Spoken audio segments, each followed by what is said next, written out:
আব্দুল মজিদ প্রশ্ন করেছেন, বাংলাদেশ ব্যাংকের সঞ্চয়পত্রে যে লভ্যাংশ দেওয়া হয়ে থাকে এটি গ্রহণ করে ইসলামী শরীয়তের দৃষ্টিকোণ থেকে জায়েজ হবে কি? সঞ্চয়পত্রে যে লভ্যাংশ দেওয়া হয় সেটি বিভিন্ন পার্সেন্টেজে দেওয়া হয়ে থাকে, সর্বোচ্চ যথাসম্ভব 11.52% পর্যন্ত দেওয়া হয়ে থাকে। যে পার্সেন্টেজে দেওয়া হোক না কেন, এই লভ্যাংশটা স্পষ্টতই সুদ। এটাকে কখনো সুদ নামকরণ করা হয়, কখনো ইন্টারেস্ট নাম দেওয়া হয়, নাম যাই দেওয়া হোক না কেন এটি মূলত সুদের সংজ্ঞায় পড়ে।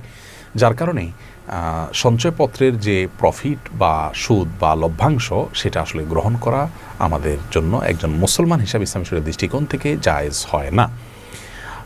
কারণ হলো যে আমরা এখানে যে টাকাটা ইনভেস্ট করছি বা যে টাকা দিয়ে সঞ্চয়পত্র কিনছি তার বিপরীতে আমাদেরকে নির্দিষ্ট হারে লভ্যাংশ দেওয়া হচ্ছে।